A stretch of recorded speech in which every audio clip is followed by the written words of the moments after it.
So now we're gonna go over one of the ways that I like to do the low-high roundhouse kick in more of a free sparring scenario. So remember, free sparring isn't Taekwondo sparring. It's not for points. You're actually trying to make some contact. We are allowed to kick to the legs, to the body, to the head. Any of that is gonna be allowed in free sparring, and there's gonna be a lot more punches involved as well. So what I like to do is I like to start out this distance, and I like to teach my opponent what I'm gonna do. So there's a few different ways I do this. One of the ways, if they like to make eye contact with me, I like to look at where I'm gonna kick when I know that that's not my actual target. So I'm making eye contact, I look at his leg, I kick towards the leg. Now I make eye contact, I look at his leg, he knows I'm gonna kick at his leg now, so he raises his leg, he checks it, boom. I make eye contact, I look at his leg, I kick at the leg, and then I pull back, and I kick at the head. So what I did there is I taught my opponent what I'm about to do by eye contact, look, he realizes, hey, my eyes just locked on a target, and then I kicked at that target. And then I do it again. I make eye contact, I lock on my target. He realized, hey, he locked on that target. I kick again. So now he knows, hey, I look at a target, I'm gonna kick at that target. So I make eye contact, I look at the target, I kick at the target, and then boom, I raise it back up for that higher kick. So I'm not committing to those. The only one that I might commit on the lower target might be the first one if I don't know that he's gonna check a kick. So if I don't know that he's gonna check a kick, I might actually power through that first one. After I know he's gonna check a kick, well, getting your kicks checked is not that fun. So boom, I tap it, he checks it.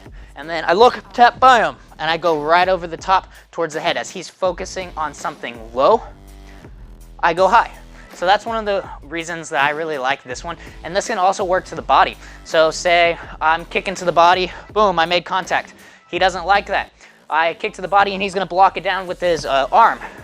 Boom. Okay, maybe I do one more. He blocks it with his arm again, boom. And now I go boom, boom, and I raise it up and kick higher. You could also do this if you're not quite comfortable with the change of heights.